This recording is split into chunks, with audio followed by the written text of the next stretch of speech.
onto your butt. Da-da-da. Oh, hello. Welcome to episode 148 of the Civil War Breakfast Club podcast, joined as always by Mary, a woman who will always cut the line to get onto a lifeboat. I am merely a ruptured boiler named Darren. Ship ahoy, Mary, ship ahoy. Wow. How are you? I'm good. How are you? I don't know. I did flashbacks from the Titanic for that. Like, near, far, wherever anyway, you don't. Anyways, what's going on? How are you? I'm good. How are you? Oh, living the dream. It's Friday. It's Gettysburg. I'm having a good time. So I am going to be We are in our happy place. Oh, we certainly are. But anyway, speaking of happy place, Mary, I'm going to be a gracious host, and I'm going to ask you, what are you drinking tonight? I am drinking Hoppy Trails IPA, which is just from a brewery literally down the street from us here in Gettysburg, Appalachian Brewing Company. Awesome IPA. What are you drinking? Excellent. Any mug or? Oh, I have my General George Meade mug. Oh, I've heard of him. Heard of him. Very good. How about you? Oh, thank you. Beer and mug. Beer and mug. I am drinking Yingling, of course, from the great Pottsville, Pennsylvania, the nectar of the gods. And I am drinking it out of my Mill Springs Battlefield mug that was given to us by one of our listeners, Noelle. So this is fantastic. So it gets a awesome that great she mug. Gave us that mug. Fantastic coffee mug. So, anyway, Mary, tonight we're going to talk about one of the worst maritime disasters in history, one that happened to be during the month of April and is not called the Titanic. I was going to say, that is the one that most people would think of. It's true. It's a sad story based on personal greed and political corruption. But as was the Titanic. Absolutely. But it's also one that, despite the magnitude of the tragedy, was one that somehow flew under the national radar in April of 1865. And that, of course, is the Sultana Disaster. Yeah, I was going to say, so the Sultana, we wanted to talk about it. We get that it's been 160 years since the Lincoln assassination, but there's so many other things covering it. We've covered the assassination before, and it's not that we don't care about it, but it's like this was one that we felt didn't get covered enough. And so it happens on April 27th, 1865, and it completely gets pushed to page 2 or 3 of the newspapers. Yeah, absolutely. I mean, the thing about it, though, but it does, but for things to understand the Sultana is to turn back time. I'm doing this again. If you can turn back time. Back to April 13th of 1865, and the nation, of course, was hearing the news of General Robert E. Lee that he had surrendered his Army of Northern Virginia to U.S. Grant at Appomattox Courthouse down the road in Virginia. And again, though there were still rebel armies operating, Lee's surrender symbolized the end of the American Civil War in the hopes that the country could somehow, begin the process of healing. And again, for the past 4 years, the country was torn apart. All the numbers are aren't fully substantiated. The war took over 700,000 lives realistically. The end of the war also meant freedom for thousands of imprisoned soldiers who were held in enemy prisoner of war camps. Yeah. Okay. So to that point, the government found itself with the task of somehow getting these sick men and these weak men back to their homes, in the North.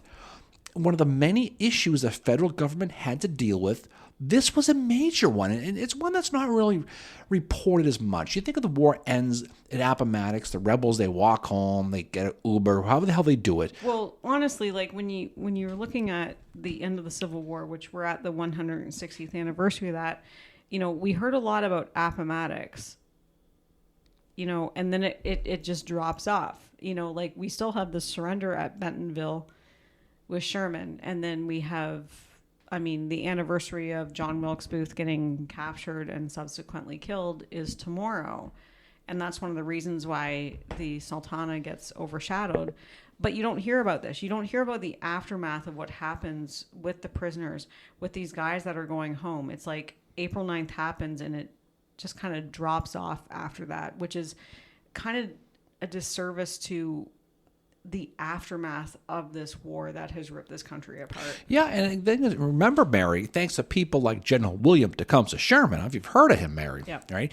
Whatever small railroad system that did exist in the South at that time was basically destroyed in many cases. Some of these men had been in these Confederate prisoner of war camps for almost 2 years. They were in no shape to march north. It's kind of like watch you walk home from the mine on a Friday night. They could not walk by themselves. Well, no, they're very emaciated. They haven't been. I mean, if anybody's seen the movie Andersonville, which I think you can still watch it on YouTube, you'll know the conditions of the prisoners there. And if you visited there, you'll have seen how they lived.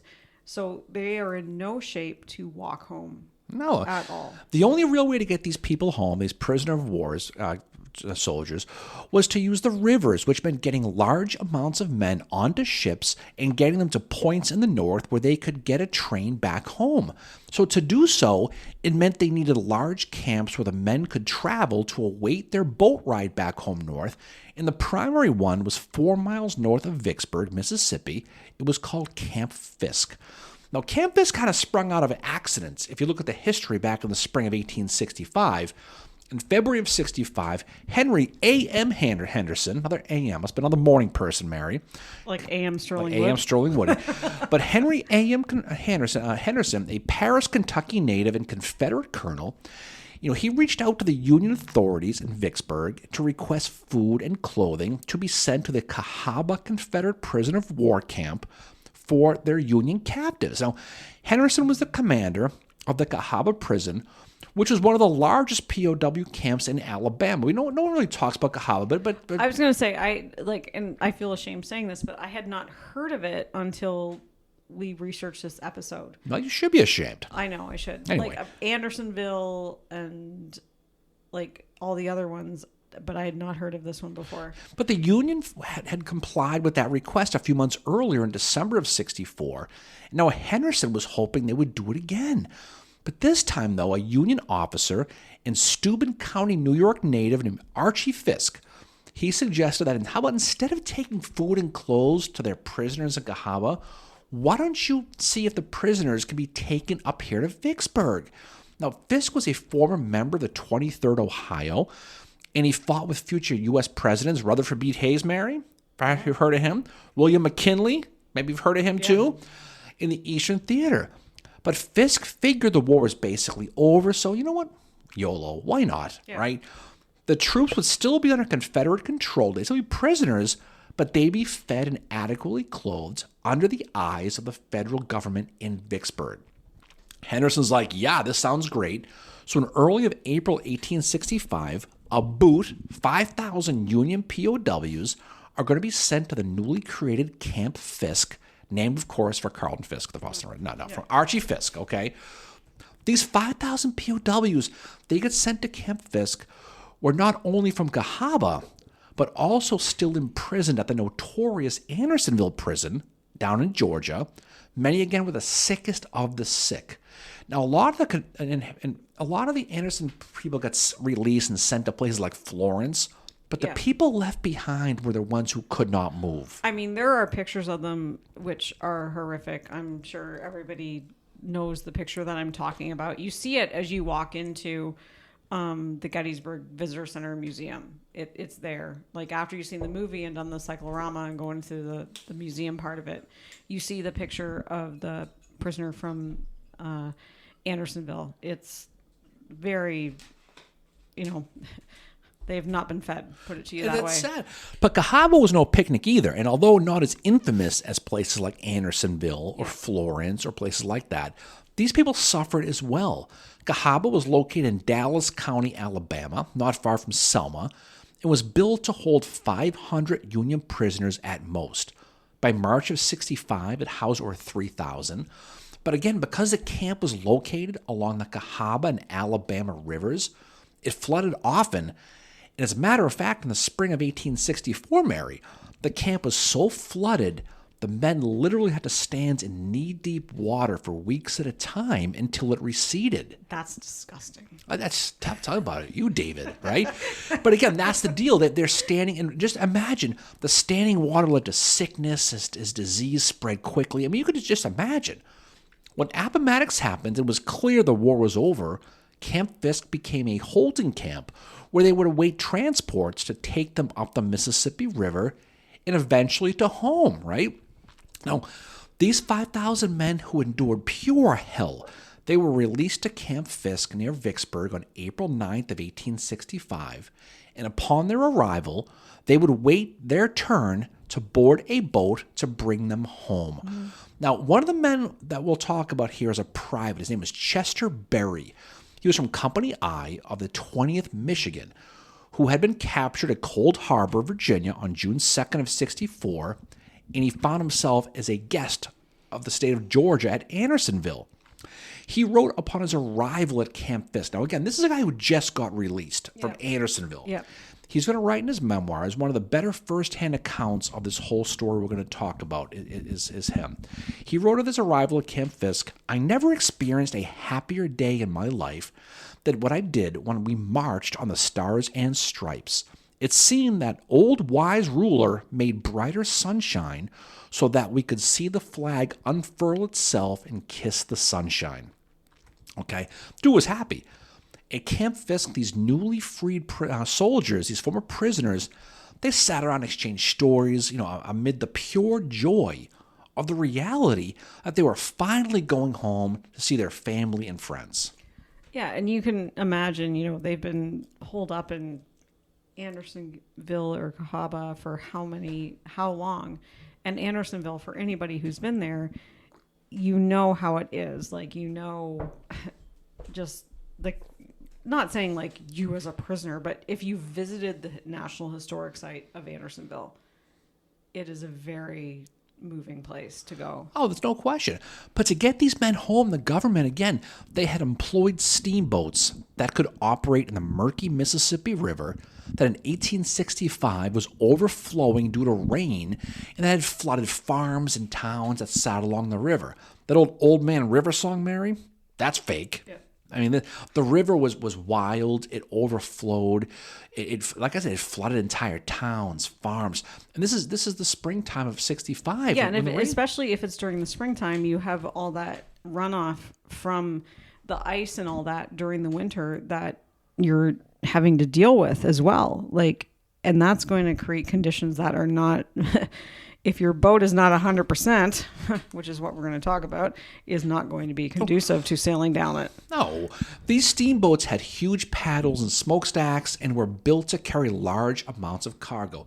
Mary, do they still have that riverboat at Magic Kingdom at Disney? Well, they will actually, no, they're getting rid of it, sadly, which...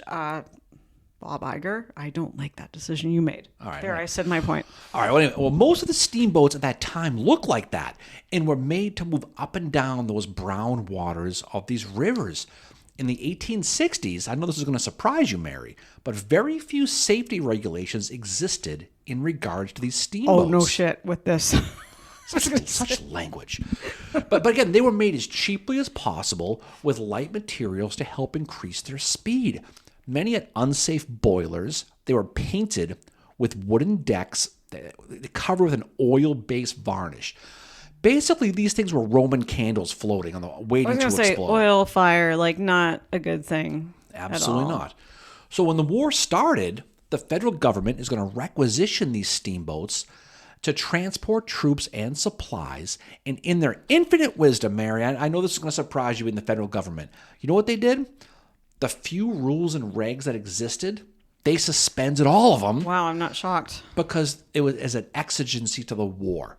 All right. So they took away all the regulations and just said, you know what, we're not. It's the war. We're not going to deal with it. So there's no regulations. But people might die. Now, one of the many private steamboats taken by the federal government for transport was a 260-foot side-wheel steamboat called the Sultana. Yep. Now, the Sultana was built in Cincinnati, Ohio in February of 1863, had wider decks than most steamboats. It was built with a state-of-the-art boilers. It had a maximum passenger capacity of how many? 376 people. 376. And the funny thing is, when you say state-of-the-art, you reference Titanic. Titanic was state-of-the-art, quote-unquote, at the time.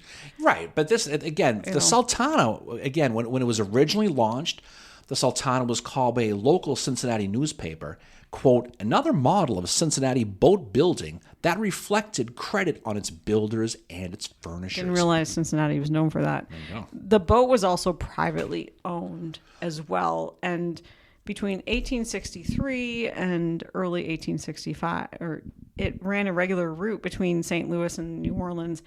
And it was also commissioned to carry troops during the Civil War as well. But it would also carry cotton, manufactured goods, and passengers as well, which they would pay for it. Now, the one thing that happened is there was a lot of steamboats being built during this time. So you would have kind of like, there was too many of them. So they weren't able to make as much money as what they wanted to. No, that is absolutely. So the key to making money, the ship had to be very fast and very dependable. So in early of 1864, the Sultana was sold to a 34-year-old St. Louis businessman and steamboat captain named James Cass Mason, who was married to Rowena Dozier, the daughter of the very rich Rowena, right. So James Dozier, his father-in-law, was a Southern sympathizer who no longer spoke to his son-in-law, James Cass Mason, because in February of 1863, Mason, who was smuggling Confederate contraband on his boat called the Rowena, was captured and the boat was seized by the federal government. Now, here's the deal with Mason, okay?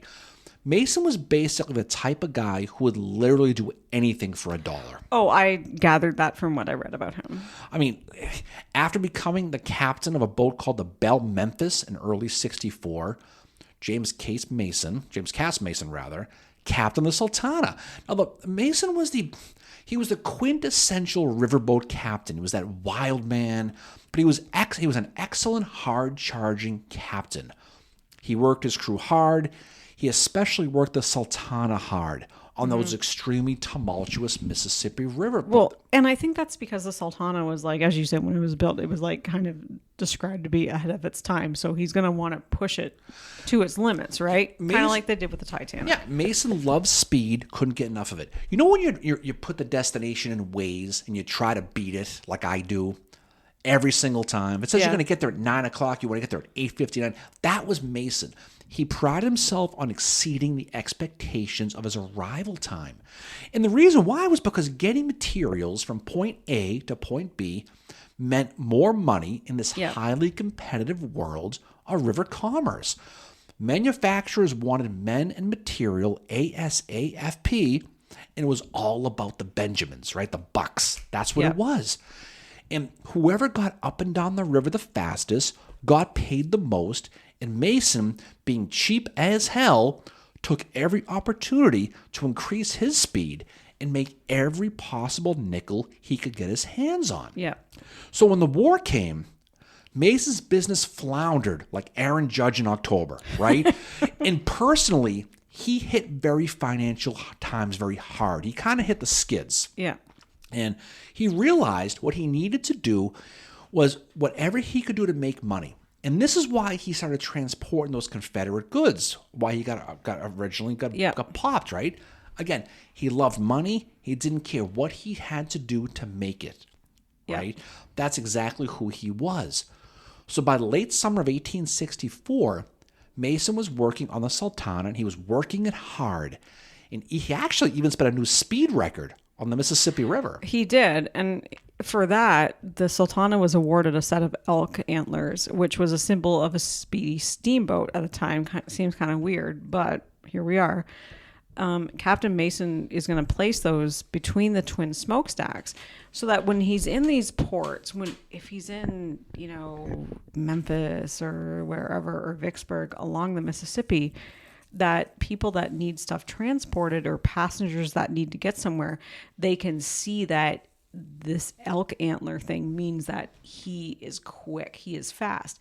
And that's because at this time, there is like an overabundance of these steamboats in the Mississippi River. And that is why that Mason he's lost money in some respects as well, because maybe he hasn't been the fastest steamboat. It's like there's too much for what they have. And also to remember at this time, there's not as much to transport because the Civil War is happening as well. so there's not as many goods moving up and down the Mississippi. Right, but again, because of how hard Mason worked the Sultana, he was putting extreme pressure on the ship's boiler. We're going to talk about here in a little bit. Now, again, the Mississippi is muddy.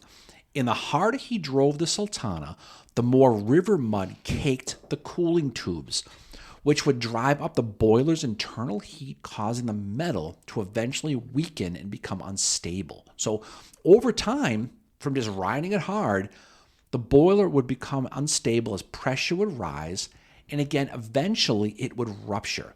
Remember this morning when you stuck your car key into the side of that Labatt's can? Remember that? When you did that? Sure. And when the key punctured the can, the beer didn't slowly leak out, it sprayed everywhere. That's kind of what would I didn't do that, for the record. Never convicted. But that's what would happen to the boiler on a ship that was driven too hard on a muddy river, okay? Yep. So by April of 1865, the war was winding down, but business remained slow, to your point, as the country prepared to recover from the war. And again, with such little work, competition for these transport jobs of the Mississippi River became fierce as the number of steamships, like you said, far outnumbered the number of jobs. And by now, James Cass Mason, he was broke. He was forced to sell the majority of his interest in the Sultana. After the sale, he owned just 1/16 of the steamship. Wow. He had to sell his So interest. like a paddle wheel? Well, That's a all little he bit, owned? maybe a couple things. That's pretty much it. But even though just a minority owner in the Sultana, he was optimistic when he heard that these thousands of former POWs were now gathering at Fort Fisk near Vicksburg. Yep. And the federal government was paying to transport the men north. Well, and it's going to be Captain Reuben Benton Hatch that approaches him about this. Yeah, we'll get to him in a second. But the thing about it is the federal government announced that they would pay $5 a head for enlisted soldiers and $10 for officers. That's $100 and $200 a head in today's money. $10, a lot of money. That's good money. But for that reason, steamships up and down the Mississippi quickly converged on Camp Fisk to get to take advantage of this really big potential payday. So think about it. There's not a lot of work. Now the federal government is offering you good money. If you can get your hindquarters to Vicksburg and Camp Fisk, you're going to get basically $100 to $200 at their time money, right? 5 and 10, but look at how much that was, to simply take these men, put them on a boat, and send them up the river. Yep. I mean, that's pretty easy. I mean, if you could get $25,000 or $2,500 worth of men, that is $40,000 in today's money. Like that is, you're going to go for that, even if it means overloading your steamboat. Well, that exactly. And the thing too is, remember, there's a finite number of troops needing transport, just 5,000. It was literally early bird gets the worm when it came to getting money from Uncle Sam here, right? So on April 13th of 1865, the Sultana, with Mason at the helm, is going to leave St. Louis for Vicksburg, which is 500 miles south along the Mississippi, with visions of dollars dancing in his head. Yep.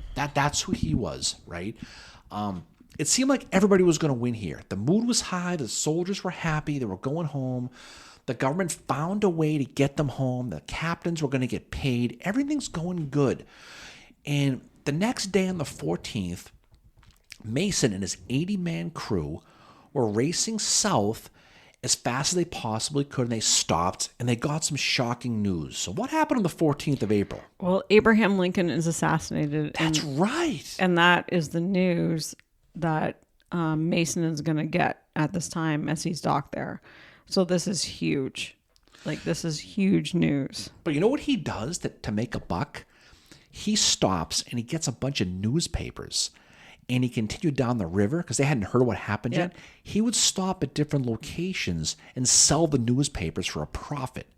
This guy's a to make money. douchebag. This is the guy who makes fake nickels for the subway, right? That's who this guy like is. him at He's the guy all. who sticks his hand This guy's a douchebag. in the old payphones looking for the dime to fall. That's Okay, who hasn't done that? Oh, I guess we probably have.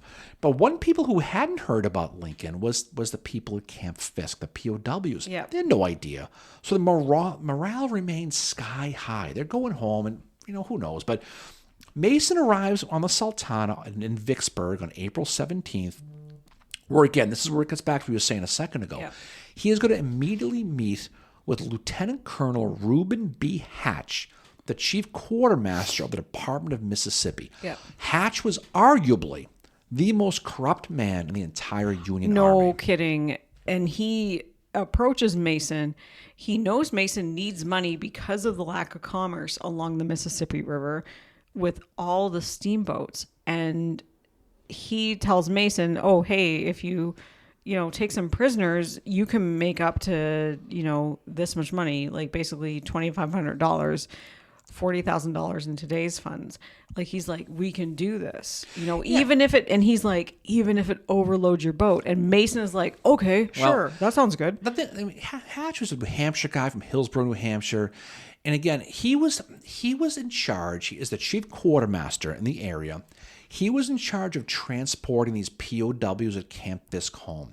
So just like you said, seeing an opportunity to enrich himself, Hatch expected to be paid a little something for the effort, okay? Oh, he did, yeah. Now, the thing about Hatch, though, the U.S. Army had actually begun court-martial proceedings against him in the past, but he knew he had nothing to worry about. You know why? It's nuts. The reason why he knew he had nothing to worry about with the court-martial was because his younger brother, named Ozias, used to own a mercantile shop in the town of Griggsville, Illinois. He became close with friends with guess who? General Ulysses S. Grant. President Abraham Lincoln. Oh. Okay. Ozias became a political ally. He was a substantial contributor to Lincoln's presidential campaign.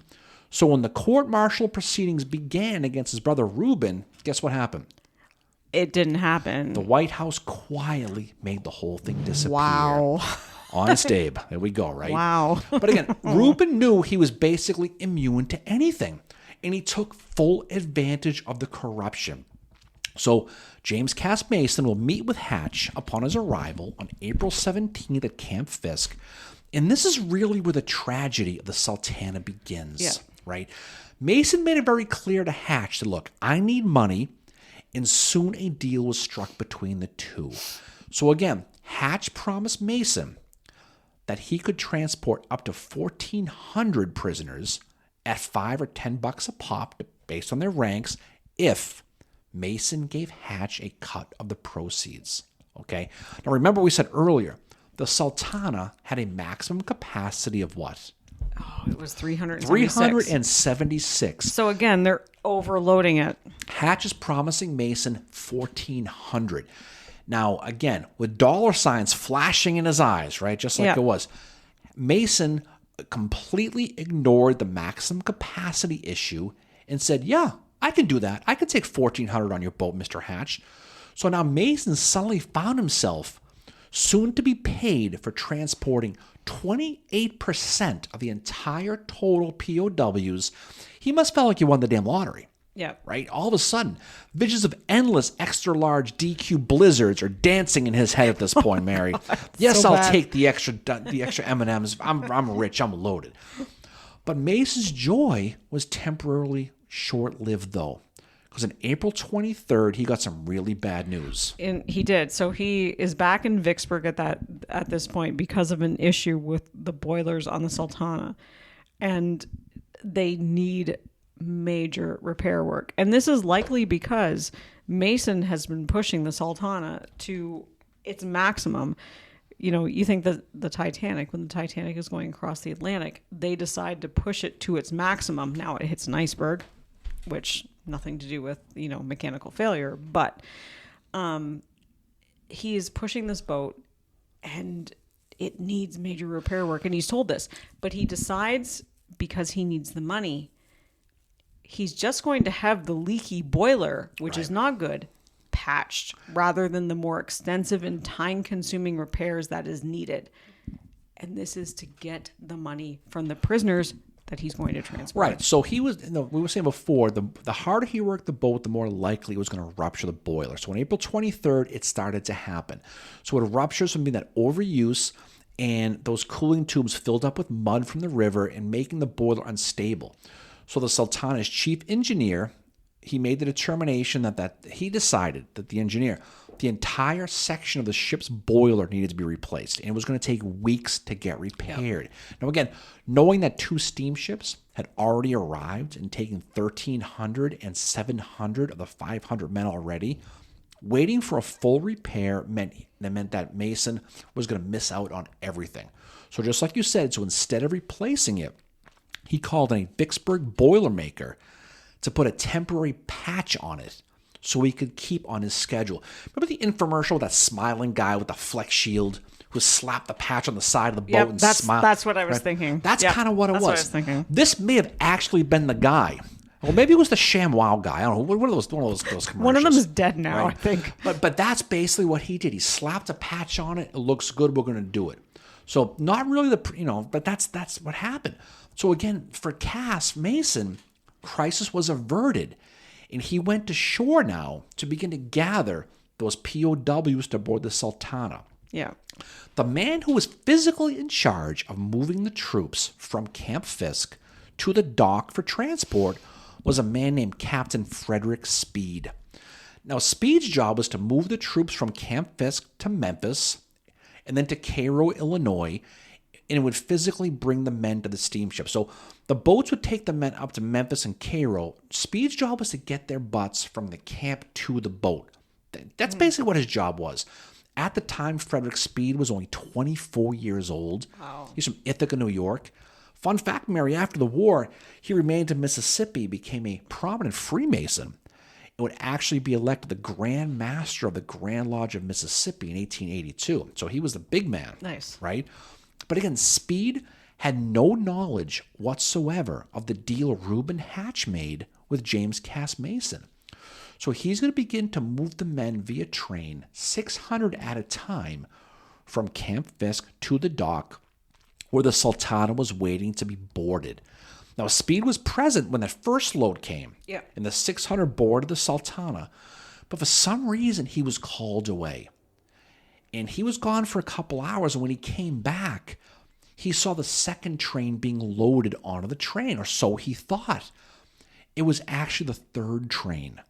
He did not realize a second train load of 600 troops had been boarded while he was gone, and for whatever reason, nobody bothered to tell him. So after this, quote, second set of troops was loaded, a total of the 1,400 POWs would be aboard the Sultana. What isn't known about the Sultana is that it wasn't just Union soldiers boarding the ship and civilians. There was over 100 civilians who had bought tickets previously for the trip as well. 2 of these civilians were Ann Annis and her 7-year-old daughter, Belle. Ann came to Camp Fisk to bring her daughter, her husband rather, Lieutenant Harvey Annis, home to the lovely town of Oshkosh, Wisconsin. Okay, Lieutenant Annis had signed up as a private with the 18th Wisconsin. He fought at the Hornet's Nest at Shiloh before being promoted to lieutenant of Company G of the 51st USCT in Vicksburg. But at some point, he became sick and resigned his commission, but now was finally coming home with his wife and daughter, who made the trip to Camp Fisk from Oshkosh to accompany him home. Anne wrote later of the overcrowded decks on the Sultana, quote, "A great fear was felt by everybody on account of the large number of passengers and the boat being very top-heavy." She also noted that the crew had placed several temporary wooden beams that were put in place by the crew to help prop up the upper levels of the deck to absorb the extra weight. So imagine that you're getting on the boat, okay? Yep. And all of a sudden you see 2x4s stacked up holding the deck up because there was so many people. And the thing too is like, and I'm sure we'll get to this, but when the Sultana is sailing down the Mississippi, like if they see like a passing steamship or they go by a farm, all the soldiers and the passengers, they go to one side or the other, and it starts to the boat will start to go on either side. And Captain Mason finally had to say, "You need to stop that." And the other thing with that is if they do that, then the water sloshes around in the boilers. And the higher boiler is closer to the fire. which means if there's no water in there, you can't have the steam going through it. More chance of a fire, more chance of an explosion. So this is the problem with having so many passengers on this boat. Now, again, remember the people who were on this boat, these skeleton-like thin POWs after their experiences at Cahaba and Andersonville. Mason himself will stand on the dock watching these men board the boat. And again, in some cases, like you said, he's seeing the top deck literally sagging due to the weight. Yeah. Now, some of the men who were boarding refused to get on the boat, and because they saw a second boat, the Pauline Carroll, docked nearby, which was empty. I almost thought you were going to say the Pauline Cushman. Oh, no, not that everybody would ride that boat. But the thing about it is, when the troops wanted to board the Pauline Carroll instead, one of Mason's one of Mason's officers, fearing loss of revenue, lied to them. And this is one of the real tragedies about this. So the men don't want to get on the boat because it's overloaded. They see an empty boat and no one's on it. And they go, hey, we want to ride that boat, okay? And when they said this, one of Mason's officers told them that the Pauline Carroll was carrying men with smallpox, the worst disease of the day. So fearing catching the disease, the men reluctantly boarded the Sultana. Side note, when the Pauline Carroll left the dock, it only had 17 men on board. None had smallpox. Wow.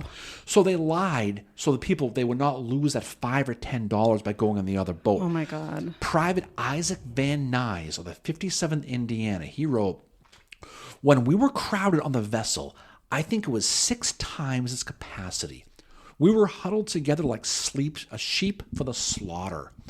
Now again, many of these passengers were emaciated, they were sick, but they didn't complain because remember, these people were prisoners of war camps and dealt with worse conditions than this. Like, well, this sucks, but you know what? We've been worse. When the Sultana got everybody on board, they were finally ready to leave Vicksburg. Now I mentioned there were over 100 civilians on board. Here are some other items that were on the Sultana when it left Vicksburg. 120 tons of sugar, 90 cases of wine, 70 horses and mules, 100 pigs, 500 DQ gift certificates. And here's the best one. This is for real, though. The crew's mascot, a pet alligator that was kept inside of a wooden crate. Oh my God. So this is just imagine. Did it have a name? I could not find a name. It was a gator without a name. That's what it was. Been okay. through the Mississippi on a gator with no name. No name, right? But so this is all the extra weight. The Sultana was absolutely jammed. Again, while operating with a faulty boiler and a wooden deck painted with flammable oil-based paint.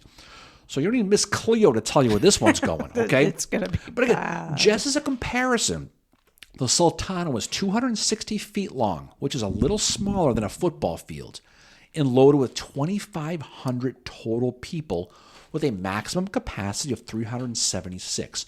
As a comparison, the Titanic was 882 feet long, more than twice the size of the Sultana, and carried 3,300 people. Yep. That means the Titanic only had 800 more people than the Sultana with more than 2 times as much space.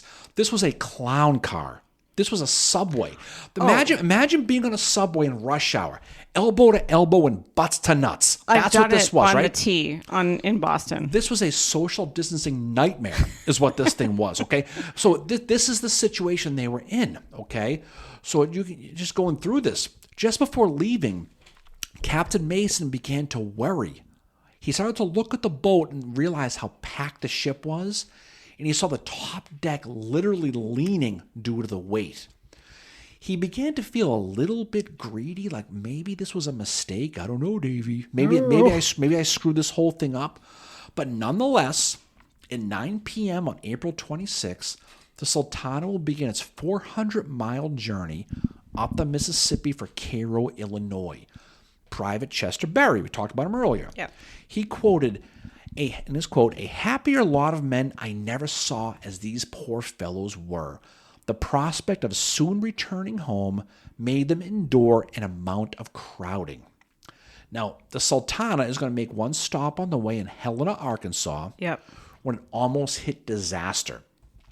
On the shore was a photographer who wanted to take a picture of this overcrowded boat. When the men saw the photographer, they're not used to seeing they're not used to seeing the photographer. They all rushed to the port side so they can be in the picture. The boat almost capsized due to the weight of this on one side. If you Google the Sultana, the pic is online. You can see it, and you can see how packed it was. Yep. This was the picture this person took in Helena, Arkansas. This will prove to be the last photo ever taken of the Sultana and of most of the men in the image. And the interesting thing about this photo, too, is it is taken on April the 26th, 1865. This is the same day that John Wilkes Booth will be captured and killed at the Garrett Farm in Maryland. Also the day that Johnson gives up the ghost in North Carolina. That, too, as well. So it is a very significant day. But yes, as Darren said, that, they all rushed to one side to have their picture taken. And as we mentioned earlier, this has been something that they have been doing all along this journey. When they see another steamboat, they rush to one side. When they see a farm and there's people on it, they rush to one side to wave. And the problem with that is you could sink the ship because you are over capacity. But also, again, in the boilers, the water is going to slosh around. And there is one boiler that is higher than the rest. And if you slosh it one way where it gets away from that boiler, you put it closer to the heat from the fires, and it doesn't have water in it. Right. And that puts you closer to a situation which might not be very good for you at all. No, this whole thing is a tinder keg. And after one more quick stop in Memphis, the soldiers on the boat, they tried to get some sleep anywhere they could find a place to lay down, including some who made the unfortunate decision to move next to the boiler thinking it would keep them warm. The time was not a good idea. The time was 2:00 in the morning on April 27th. The night was dead quiet. They were about 7 miles north of Memphis, in between a pair of islands on the Mississippi, foully named the Hen and the Chicken. See what I did there? That's what they were called. Wow. All of a sudden, the patched-up boiler ruptured, boom, and exploded. Yep. And this blows the center of the boat apart, and it starts an uncontrollable fire. And the blast goes up at a 45-degree angle, and the center of the main cabin is ripped apart, and the back 2/3 of the pilot house are ripped apart. Many are going to be killed instantly when this happens, and some are just catapulted into the Mississippi as well. This is it's instantly. I mean, the survivors said the sound was louder than 100 earthquakes, and it was probably at that time the loudest explosion ever heard in American history. Yeah. That's what they were saying. Like you said, the middle of Sultana is going to explode. It's going to send men's bodies 50 feet in the air. It was followed by two smaller explosions. Yeah. The men who didn't die instantly, others tried to get away from the fire that was burning, spreading again fast thanks to that oil-based varnish on the wood. Exactly. And you have emaciated prisoners from the Civil War prisons that are flung into the water, and they are, because they're so emaciated, they are quickly going to lose strength, and they are looking for whatever debris they can find in the water to hold on to and try to save their own lives. Yeah. Private Isaac Van Nuys, we quoted him earlier. He quotes, "The water was full of drowning men and dead bodies. I jumped into the river and went down. I managed to put 2 pieces of timber together, and when I completed my little raft, I floated down the stream." Now, again, the explosion left a huge hole in the second deck, which made it collapse, crushing dozens of soldiers below and dumping others into the freezing Mississippi. Again, it's April, it's the Mississippi, it's cold, you have melting snow. Soon after, one of the smokestacks on top of the boat collapses, crushing hundreds of men. Private Chester Berry again, he quoted, "I saw one of the most terrible scenes I ever beheld. The horrors of that night will never be erased from my memory." Now again, many of these men, like you said, because of their time as POWs, could barely move. And again, many of these men had to make a heartbreaking choice to either stay and perish in the flames or jump overboard and drown in the freezing water. Yep. And I read these stories. It brought me back those memories of those poor people at the Twin Towers on 9/11 Yep. who chose to jump to their deaths versus burning. Yep. That's what this was. That's exactly what this was. Yep. Those who jumped landed on and crushed men already clinging to life in the river. They got jumped upon. They would try to pull each other down while trying to grab onto anything that would keep them floating. This was pure hell on earth, and the men completely were panicking. I mean, you can only imagine. Yeah. Some were lucky and were able to grab on a floating debris, like you said. And unlike Kate Winslet in Titanic, they did help others on top of the wood to try to save each other. There's no room for you, Jack. But again, others clung on to the dead bodies of horses and mules. Anything you get your hands on to hold on. Private William Luganbeal was still on the Sultana, looking for anything to throw overboard that he could use as a raft. Here's what he did. You remember that? He remembered that wooden crate containing the alligator, the Sultana mascot. Yeah. Luganbeal opened the box. He bayoneted the alligator 3 times and then used the box as a raft. I was going to say, could he at least let the alligator go free? Okay, you know what? It sounds cruel, but think about it. Do you really want to add a pissed off alligator on the men of the Sultana with everything else? No, that's true. I mean, just imagine. Jaws situation. Now there's an alligator coming at you? Come on! Right? Jaws. But the thing is, this is what happened. So Luganbeal was able to jump and use the box to float away. Not all of these soldier stories, all these stories were confined to soldiers. Remember Ann Annis, who came to Vicksburg to accompany her husband Harvey back to Wisconsin? She said her husband put a life preserver on his wife and then took his 7-year-old daughter Belle in his arms, and they jumped overboard into the river separately. Once they were all in the river, Anne was horrified to witness her husband and daughter get swept away by a current, and she never saw them again. Anne was the only one in her family to survive the Sultana. Captain James Mason, he stayed in the Sultana and was seen throwing debris into the water to the men below. Wow. Well, when he was engulfed by flames. Captain Mason went down with the ship. His greed would prove to be the very thing that cost him his life, right? At the bow of the Sultana, and the stories get worse and worse with this. Yeah. At the bow of the Sultana, 400 men remained on board, huddled together, trying to avoid the flames because they could not move. They were weak, they were thin. They went to the front of the boat, and at that point, the ship was moving into the wind. Yeah. So the flames on the ship were blowing away from them toward the stern of the boat, which is the back married, in case you maritime stuff. And what happened next was straight out of a horror movie for these people. The ship was without power and was going upriver like a wine cork in a bowl. Suddenly, the Sultana began to spin around, and now they were going with the wind. That meant the flames changed direction and now blew towards those men, engulfing all 400 as they're all huddled together to avoid it. You just imagine the hell of this. The boat turns around, now the flames blow right and that you can't move.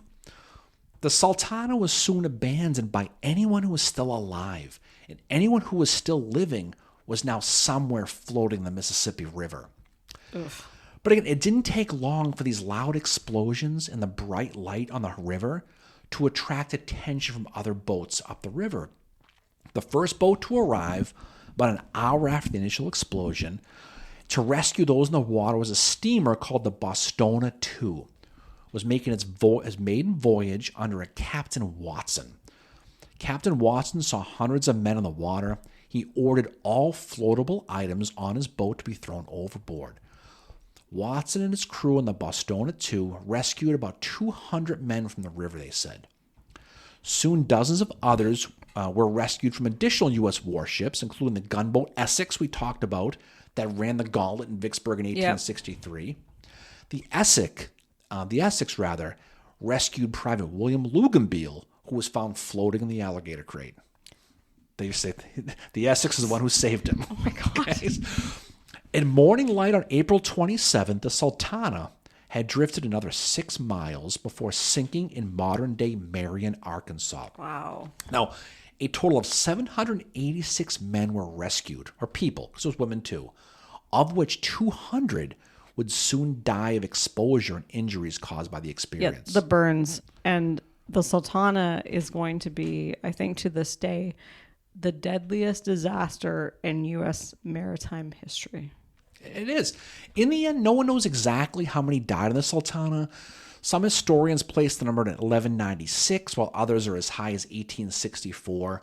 By comparison, 1517 would die in the Titanic 47 years later. Yeah.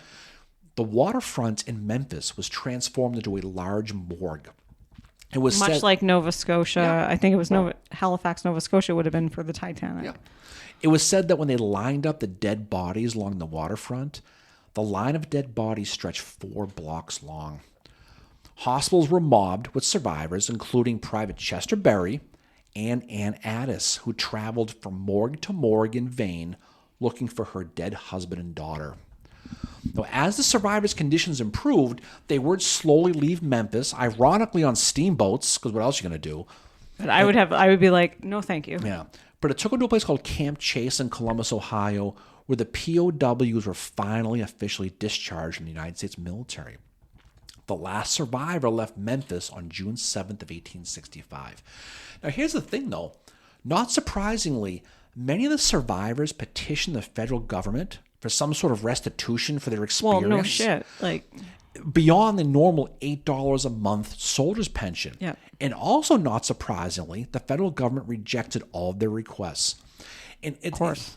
It's a sad footnote to the story, though, that despite fighting for the Union, enduring hell in Confederate prison camps, and surviving the horrific events on the Sultana, again, caused by gross negligence, the government turned their backs on them.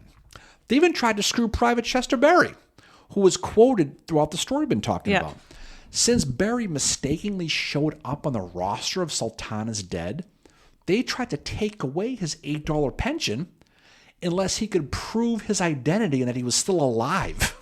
They said, you need to prove you who you say you are. What the hell? Like, but what the survivors wanted more than anything was the simple recognition of the tragedy about the Sultana. And again, because of all the other events that happened in April of 1865, the Sultana disaster basically became a footnote in American history. Yep.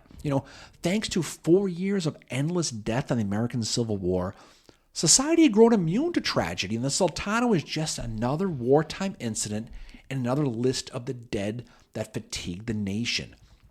In 1885, the Sultana Survivors Association was formed, and they had reunions, and they continued to try to get compensation from the government. But all they ever got from the government was a Laurel and Hardy handshake. That's all they ever got. They even petitioned the government for funds to build a monument for the disaster, and that was rejected. That's like, oh. But it wasn't until July 4th of 1912, which ironically was 4 months after the Titanic wreck, that a monument was finally dedicated in Mount Olive Cemetery in Knoxville, Tennessee, 400 miles away from where the Sultana exploded. And the only reason why the monument was built was it was spearheaded by a pastor named John H. Simpson, who was a former private in the Union 3rd Tennessee, and he wanted to build to honor the 365 Sultana victims from Knoxville. Reunions will be held until the final Sultana survivor, a 96-year-old man named Charles M. Eldridge of the 3rd Tennessee Cavalry, died on September 8th of 1841. From that point on, it was only going to be up to the families going forward to tell their stories.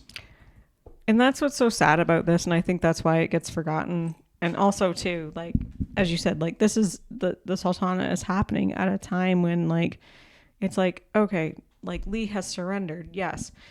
But then you have Lincoln's funeral train going around the country, going towards Illinois to its final resting place.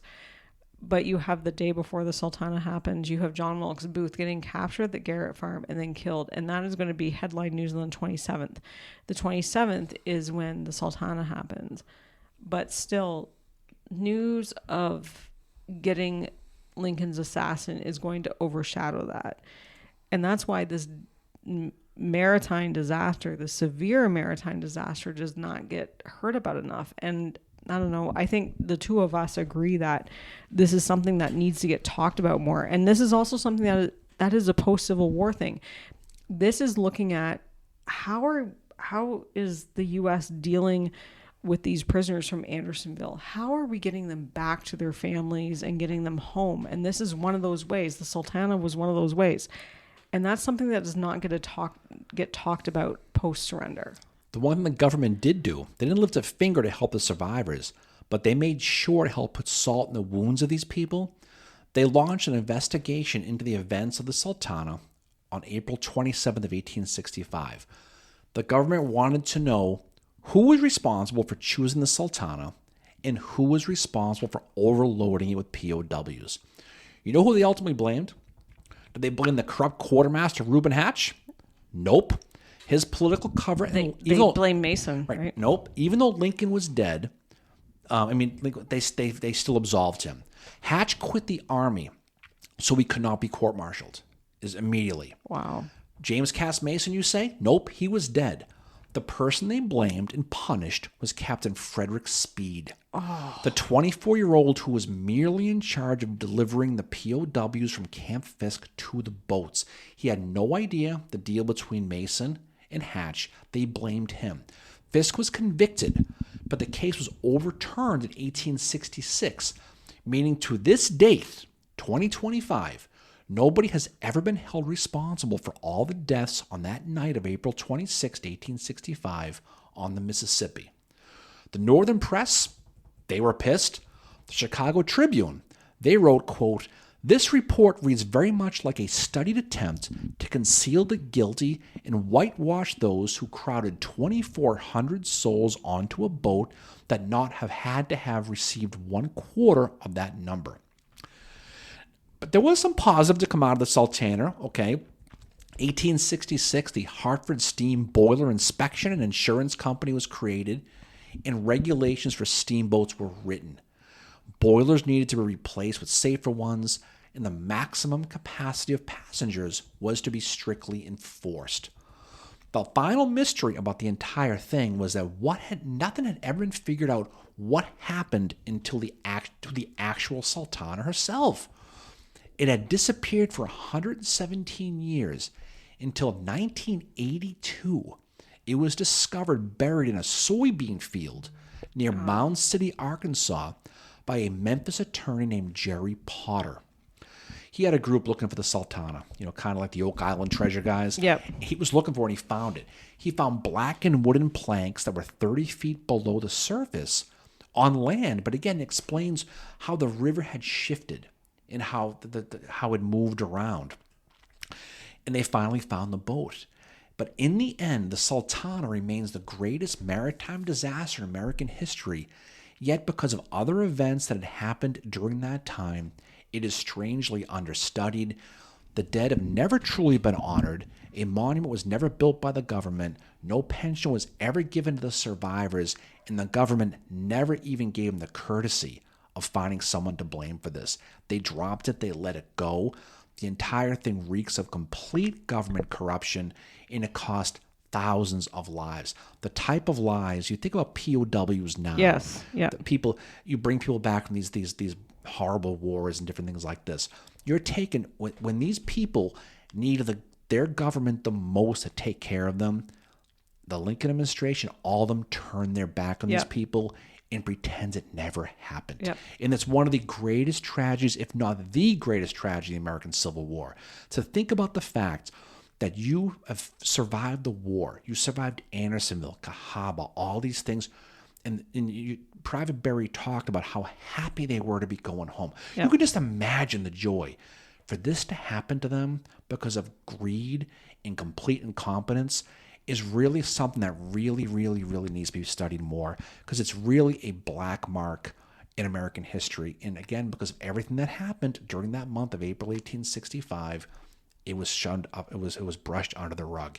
And that's really too bad. That really, really is. I agree. And it's kind of like what we talked about last week or a couple of weeks ago with Fort Pillow, how when Frederick Douglass asked Abraham Lincoln, what are you going to do about Fort Pillow? And Abraham Lincoln was like, well, if I do something about that, I have to do something about everything else. It's just, Well, I mean, his You know. defense. I mean, he was dead as the 14th, so Yeah. it was when this thing happened, he was already gone. Yeah. So he didn't. But again, he enabled Hatch and people like that because of politics. That's too bad. But again, how they very much became very Teflon afterwards and didn't want to take any responsibility. It's really, really too bad. It's very un-American-like, where it's a country was always built on accountability. And in this case, they turned the other way and pretend it didn't happen. And Yeah. wouldn't even give them the courtesy of building a monument out of there. No. If not for if a passer, Simpson, it never would have happened. And this story it does get told, it does, but I don't think it's done to the extent that really does it justice, because when it's easy to, even though most people who listen to this fortunately have never been a POW, you can put yourself in a situation where you can put yourself in their shoes and just the pure joy of it all being over, to happen this way and to have your back turned on you. It's just sad. It's just a very, very sad story. And again, I think it's great to tell the story, because it needs to be awareness needs to be there. I think it's something that definitely needs to be told, especially on the 160th anniversary of it, which is in a couple of days. And like I said, like we have done episodes already on the Lincoln assassination and John Wilkes Booth, and we felt that this year that, on this 160th anniversary of all of that we needed to cover the Sultana, to talk about it, because it never ever gets talked about. Like they say, Mary, remember the Sultana, Mary, remember the Sultana. So what's coming up for us next? Well, we need to sit down and talk about that at the Civil War Breakfast Club headquarters. We'll sit down and have a big high-level headquarter meeting to talk about that. You're in Gettysburg, Pennsylvania. So definitely. So appreciate you listening to this. We will be doing our YouTube live on Sunday at 10 o'clock, so we can talk about this and other things, other shenanigans that we tend to talk about. So I hope you listen to it. And we'll figure out what's coming up next. So the weather's getting warm, Mary. Battlefield season is here. So hopefully people can get out there and they go see some things while they can, before it gets too hot. But any final words from you, Finchero? Thank you for bringing it like you always do. Thank you to our listeners. You guys are awesome. We appreciate your support through these 148 episodes. Could not have got here without all of you. You guys are awesome. So thank you. Absolutely. Everybody have a great weekend. We will talk to you all on the other side. See you later. Peace out. Bye.